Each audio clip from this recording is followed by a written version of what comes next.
You're on the rat wheel, and the speed never stops going up. You work, you save, you invest, you get a raise. For 1 second, you think you made it. Then the supermarket charges $20 for chicken that costs $12. The house you wanted? Impossible. The car? Forget it. So you run faster. Work more. Save more. Check your bank account. Still not enough. Run faster. My name is Dale, and I spend way too much time thinking about money. Seriously, way too much. My mom asks me to stop, but then I discovered something I can't shake. The wheel you're running on? It's not broken. It's being accelerated on purpose. And you're the fuel. $38 trillion. National debt. The government can't stop. Doesn't want to stop. So it keeps printing. And every time it prints, the wheel spins faster. You run. You gain less in real purchasing power. You think it's your fault. It's not.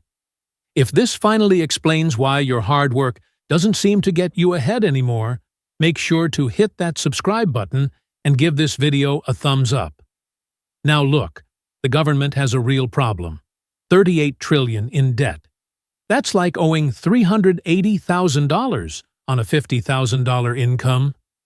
Impossible to pay back. Politically impossible. So what does it do? It borrows new money to pay interest on old money. It's your friend asking to borrow from you to pay back his other friend. Except it's the government doing it to 330 million people simultaneously. And here's where it gets interesting. Every time the government prints new money, the wheel spins faster. You make more, but the money you make is worth less. It's like getting a 5% raise and finding out your groceries got 8% more expensive. You didn't actually gain anything. You just ran faster. The government now spends more on interest payments than on the entire military. Think about that for a second. More money going to bondholders from yesterday than to protect the country today. It's paying credit card interest while the house burns down. There are 3 traditional ways to fix a sovereign debt problem this massive. And I'm going to tell you why none of them will happen. Option 1. Austerity. Cut spending. Raise taxes. It sounds logical until you realize it means telling grandma her Social Security is getting cut by 30%. Or telling everyone their taxes are tripling. Any politician who even mentions this loses their next election instantly. It's not ideology. It's math. Americans will never accept it. Option 2. Default. Just say you're not paying. Argentina did that. Russia did that. What happened? Currency collapsed. Inflation exploded. Nobody wanted to lend them money ever again. The U.S. can't do that because the dollar is the world's currency. If America defaults, the entire global financial system collapses overnight. So this is off the table too. Option 3. Stop printing. Let the wheel slow down. But then the government can't pay the interest. And you're back to option 1, which is politically impossible. So the government chose a 4th option nobody talks about openly. Accelerate the wheel even more. Make you run faster instead of letting the machine slow down. Here's the part that keeps people awake at night, but nobody admits. The government wants inflation. It's not a policy mistake. It's the strategy. It's the plan. Think about this carefully. You save $1,000. You put it in a savings account earning 4% a year. But inflation is 8%. You're losing 4% of real purchasing power every single year. Not imaginary purchasing power. Real. After 14 years at 5% inflation, that $1,000 will be worth $500 in what it actually buys. The number stays. The value disappears. And who wins? The government. Because it paid off its debt. Technically. But it paid it with money worth half of what it borrowed. It's borrowing at a $100 price and paying back with $50 coins that the government insists are worth $1. They call this financial repression. It's a nice term for invisible theft. But the wheel doesn't move by itself. The government controls 3 specific levers that keep it accelerated. And you never see them. First lever, captive buyers. Banks don't want to lend money to a government that's going to pay them back in worthless currency. But the government forces them through regulation.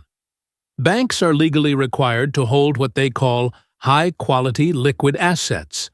And guess what's considered high quality? Government debt.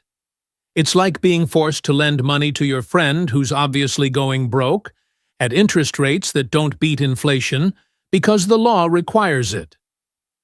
Second lever, the CPI game. The government calculates inflation in a very creative way.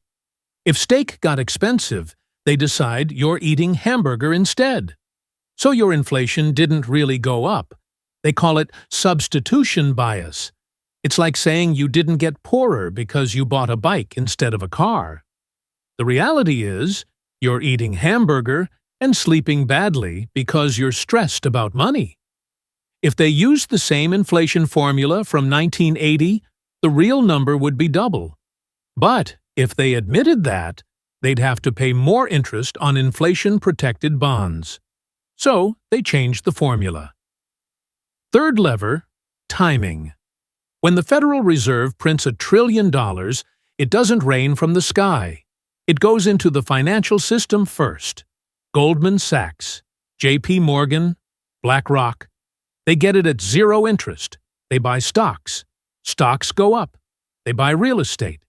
Real estate goes up. Then months later, the money trickles down to you as a paycheck.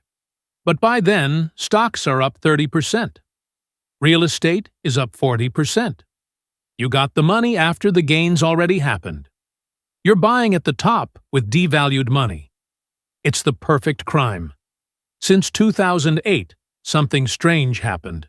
The top 10% got richer. Rick got richer. Stocks exploded. But the middle-class wages barely moved. And it's not because you don't work hard enough, it's because you're on a different tier of the wheel. The rich get new money when it's still worth something. They buy a stock at 10 that becomes 15. They buy a house at 200,000 that becomes 400,000. After they win, they sell, and their money keeps its value. You get paid a salary after the money already lost value. Then you try to buy the same stock that's gone up, the same house that costs double. But you're using money that's already worthless. This is called the Cantillon Effect. It explains why billionaires got richer while you got poorer since 2008. Not because they work harder, it's because they're on a different speed of the wheel. Same machine, different velocity. And here's the worst part. They removed all the handholds. Your grandfather had a simple strategy. 60% stocks, 40% government bonds. He slept fine. Both made money. Today, government bonds earn less than inflation. You're losing money safely. Savings accounts? They lose. Cash? It decays. You have no choice. You're forced into stocks, crypto, real estate, risk. Because safe assets were deliberately destroyed. It's like the government cut off all the safety bars on the wheel and said, run faster or fall. You're not a trader because you want to be. You're a trader because you have no choice. And that stress? That's by design. But when the government gets truly desperate, things change. The final tool is already being built in the Federal Reserve basement. Central Bank Digital Currency, CBDC. When your money is digital, the government controls literally everything. Want you to spend your paycheck in 30 days? They can put an expiration date on your money. Want to charge you 1% a month to hold your own cash? They can. Negative interest rates? Your $1,000 automatically becomes $990 because the government charged storage fees. This is already live in China with the digital yuan, and the US is preparing for it. When everything is digital and you don't have cash in your pocket, you can't jump off the wheel anymore. There's nowhere to go. You're part of the system permanently. Here's what I'm doing about it now. And this is the only part that actually matters. You can't win on the wheel by running faster. That's the trick nobody tells you. The answer is simple. You get off. When you stop trusting paper and start owning things that exist, everything changes. 3 asset categories the government cannot print. First, real estate. You can't print a house. The house is there. You own it or you don't. When inflation rises, real estate usually rises too. It's the asset that historically protects you when money loses value. Not perfect, but infinitely better than cash losing value in your bank. Second, scarce assets. Gold, Bitcoin, things that can't be printed. The government prints dollars, paper, money, but it can't print scarcity. When there's scarcity and lots of new money, rare things go up. Basic supply and demand. Third, your own capacity. If you're a plumber, developer, electrician, skilled trade, you're an asset nobody can print. Your ability to generate income doesn't depend on the government. It depends on you. Here's the most important thing. You don't get off the wheel to become rich. You get off to stop becoming poor. Because the wheel is accelerating. If you stay on it, you lose in real purchasing power guaranteed. Your grandfather saved 10% and retired fine. You can't do the same because the wheel is different now. But you can do something better. You can actually leave. And when you leave, you don't have to run anymore. You can breathe. If this changed how you think about your financial strategy, hit subscribe and share this with someone who actually needs to hear it.